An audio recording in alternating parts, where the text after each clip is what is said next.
Good evening students.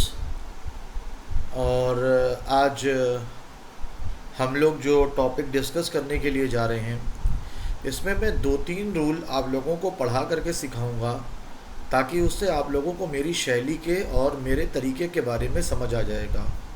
ठीक है। तो इसमें जो मैं क्वेश्चंस आपसे पुट ऑन करूँगा, तो उसका डिस्कशन काफ़ी अच्छी तरीके से हो सकता है। ठीक है। तो कुछ ऐसे मिसलीनियस चीज़ें होती हैं जिसको बच्चे बिल्कुल भी नहीं समझ पाते हैं, और उनको मैं बहुत ही बेसिक से आप लोगों को समझाऊंगा।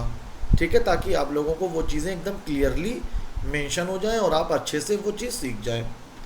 पहला जो कॉन्सेप्ट होता है, जो मैं आज आप लोगों को सिखाने जा रहा हूँ, जो कि स्कूल में और पेपर्स में और स्पेशली कॉम्पिटिटिव एग्ज़ाम्स में बहुत ही ज़्यादा पूछा जाता है, जो कि कई बच्चों को बिल्कुल भी नहीं आता है। ठीक है।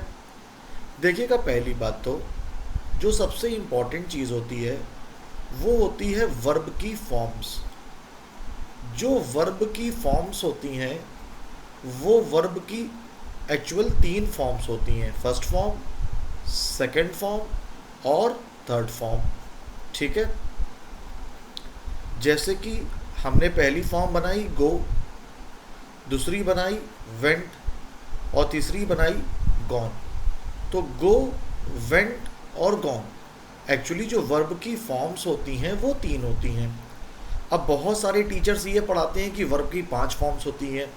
तो अगर इंडियन एग्जामिनेशन के पॉइंट ऑफ व्यू से सोचा जाए तो वो लोग एकदम सही पढ़ाते हैं, वो कोई दिक्कत की बात नहीं है। लेकिन ग्रामेटिकल पॉइंट ऑफ व्यू से अगर आप सोचेंगे, मीन्स ग्रामर के पॉइंट ऑफ व्यू से सोचेंगे, तो आप एक बात को ध्यान रखिएगा कि वर्ब की तीन ही फॉर्में होती हैं और इससे दो फॉर्म और बनती हैं। जैसे कि गो, गो का क्या हो जाएगा? गोस। इसको हम लोग साधारण भाषण में कहते हैं सिंगुलर फॉर्म। इसका मतलब है वर्ब की सिंगुलर फॉर्म। ठीक है। और इसी से एक फॉर्म और बनती है जिसको हम लोग कहते हैं कॉन्टिन्यूअस फॉर्म। क्या कहते हैं? Continuous form. तो इसको आप कॉन्टिन्यूअस फॉर्म भी कह सकते हैं और साथ ही साथ इसको आप प्रोग्रेसिव फॉर्म भी कह सकते हैं। ठीक है। तो एक्चुअली वर्ब की तीन फॉर्म होती हैं: गो, वेंट और गॉन। इससे दो फॉर्म और बनती हैं: गोस और गोइंग। ठीक है। तो एक बात का आप लोग ध्यान रखिएगा कि जब कभी भी डू, डज और डिड आ जाए, जब कभी भी डू, डज और डिड आ जाए, तो हम लोगों को हमेशा इसके बाद वर्ब की फर्स्ट फॉर्म का ही यूज़ करना होता है। ठीक है। तो अब हम कैसे पता करेंगे कि कोई भी चीज़ वर्ब की फर्स्ट फॉर्म है? तो अगर वर्ब फॉर्म को आपको पता करना है कि वो वर्ब की फर्स्ट फॉर्म है, तो सबसे पहले तो आप उसमें आईएनजी लगा करके देख लिए। जैसे कि गो, गो में क्या हो जाएगा? गोइंग। टेल, टेल में क्या हो जाएगा? टेलिंग। मेक, मेक में क्या हो जाएगा? मेकिंग। टीच, टीच में क्या हो जाएगा? टीचिंग। लेकिन वेंट, वेंट में नहीं हो सकता। वैसे ही गॉन, गॉन में नहीं हो सकता, because they are not the first form of verb. Got the points? तो जब कभी भी आपको किसी भी वर्ब की फर्स्ट फॉर्म पता करनी हो तो उसमें आईएनजी लगा करके देख लिए। लेकिन आपको एक बात का ध्यान रखना होगा, डू, डज और डिड के बाद वर्ब की फर्स्ट फॉर्म होती है। वैसे ही कुछ और भी बेसिक चीज़ें होती हैं जिसमें हमेशा वर्ब की फर्स्ट फॉर्म होती हैं। जैसे कि मॉडल्स, जितने भी मॉडल वर्ब्स होते हैं, क्या होते हैं? Modal verbs. जैसे कि कैन, जैसे कि कुड, जैसे कि मे, जैसे कि माइट, जैसे कि शुड, जैसे कि OUGHT आउट, जैसे कि मस्ट, जैसे कि नीड, जैसे कि डेयर। ठीक है। जैसे कि आपका ध्यान रखिएगा यूज टू, जैसे कि आपका ध्यान रखिएगा आप लोग हमेशा विल, जैसे कि आप लोग ध्यान रखिएगा वुड, जैसे कि आप लोग ध्यान रखिएगा शेल। डू, डज, डिड के अलावा इन मॉडल वर्ब्स के बाद भी हमेशा वर्ब का फर्स्ट फॉर्म आती है। ठीक है। तो हम लोग क्या कहते हैं? शी डज नॉट वॉक्स, या शी डिड नॉट वॉक्स। गलत। डू, डज, डिड के बाद हमेशा वर्ब की फर्स्ट फॉर्म आती है। तो वॉक्स, should be change into walk, क्या हो जाएगा, वर्ब की फर्स्ट फॉर्म हो जाएगी। तो डू, डज, डिड के बाद हमेशा वर्ब की फर्स्ट फॉर्म आती है। चलिए हम आगे आप लोगों को कुछ और नेक्स्ट पेज पे बताने जा रहे हैं, जिससे आप लोगों को समझ में आ जाए। वीडियो बैक करके आप लोग काफ़ी कुछ चीज़ें और भी सीख सकते हैं। जैसे कि एग्जाम्पल के तौर पे ध्यान दिएगा आप लोग, जैसे कि आप लोगों ने डू डज डिड के बाद वर्ब की फर्स्ट फॉर्म आती है, तो कई सीबीएसई आईसीएसई बोर्ड वाले बच्चे गलती करते हैं। वो लोग क्या बोल देते हैं, I did not came, I did not केम। तो पहली बात तो डिड नॉट, अब डिड आ गया तो इसके बाद केम का इस्तेमाल नहीं होगा, इसके बाद किसका इस्तेमाल होगा, कम का इस्तेमाल होगा। आई डिड नॉट कम, कम जो होता है ये वर्ब की कौन सी फॉर्म होती है, फर्स्ट फॉर्म होती है। डू डज डिड के बाद कभी भी वर्ब की फर्स्ट फॉर्म नहीं आ सकती। अब ऐसी कुछ मिस्टेक्स जो कई बच्चे करते हैं, जो मैं आपको आज बहुत बढ़िया बात सिखाने जा रहा हूँ, ठीक है। जैसे के लिए आप ध्यान दीजिएगा, कई लोग क्या बोलते हैं, शी हैज़ अ पेन, वैसे ही लोग बोलते हैं I have a pen.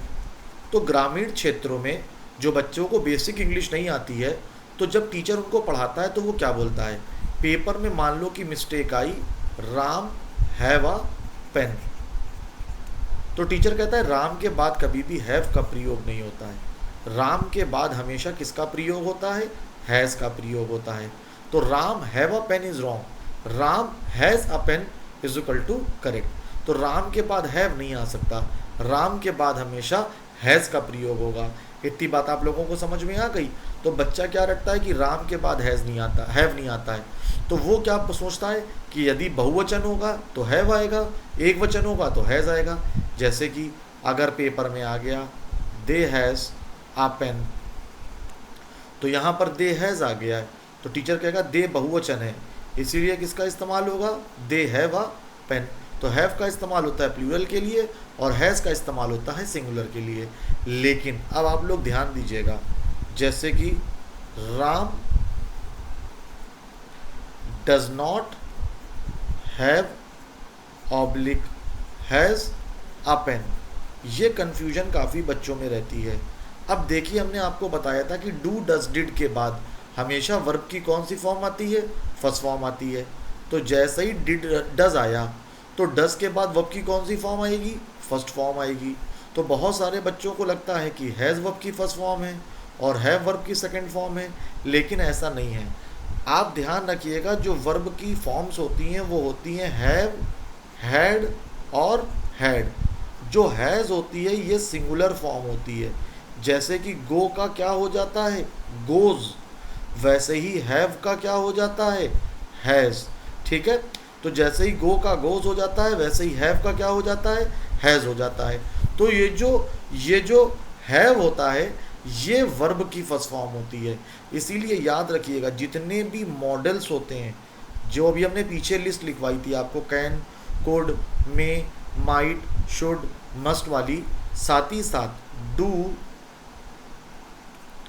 Does और डिड, साथ ही साथ इनके बाद कभी भी हैज़ का प्रयोग नहीं हो सकता। इनके बाद हमेशा हैव का यूज़ होता है, चाहे सब्जेक्ट सिंगुलर हो चाहे सब्जेक्ट प्लूरल हो। इसीलिए यहाँ पर किसका इस्तेमाल हो जाएगा, हैव का इस्तेमाल हो जाएगा, क्योंकि जो हैव होती है वो वर्ब की फर्स्ट फॉर्म होती है। मोटी मोटी आप एक बात और सुन लीजिएगा, निगेटिव और इंटेरोगेटिव, निगेटिव और इंटेरोगेटिव वाक्य में कभी भी हैज़ का प्रयोग नहीं होता है। निगेटिव और इंटेरोगेटिव वाक्यों में कभी भी हैज़ का प्रयोग नहीं होता है। निगेटिव और इंटेरोगेटिव वाक्यों में याद रखिएगा, निगेटिव है अगर हैव और हैज़ मुख्य क्रिया के तौर पे आ रहा है तो हमेशा हैव का प्रयोग होगा। समझ में आया। हाँ, अगर हैज़ खुद प्रेजेंट परफेक्ट टेंस की तरह आ गया है तो आ सकता है, जैसे कि शी हैज़ नॉट कम, तो ये निगेटिव में हैज़ आ गया, लेकिन तब तो यहाँ पर ये सहायक क्रिया है ना। ये तो हम आप लोगों को मुख्य क्रिया का रूल पढ़ा रहे हैं। मुख्य क्रिया के तौर के ऊपर हैज़ कभी भी निगेटिव और इंटेरोगेटिव वाक्य में नहीं आ सकता। तो यहाँ पर देखिए, ये हेल्पिंग वर्ब के बाद आ रहा है, तो ये मुख्य क्रिया की तरह कार्य कर रहा है। आशा करते हैं आप लोगों को ये डू, डज और डिड वाला कॉन्सेप्ट समझ में आया हो। अगर आप लोगों को ये बात अच्छे से समझ में आती है तो अभी हम आप लोगों को जल्दी ही टेंस एक एक करके डिटेल में यूट्यूब पे पढ़ा देंगे, ताकि आप लोग घर बैठे भी वो बेसिक चीज़ें सीख सकें जो अच्छे अच्छे बच्चे नहीं सीख पा रहे हैं।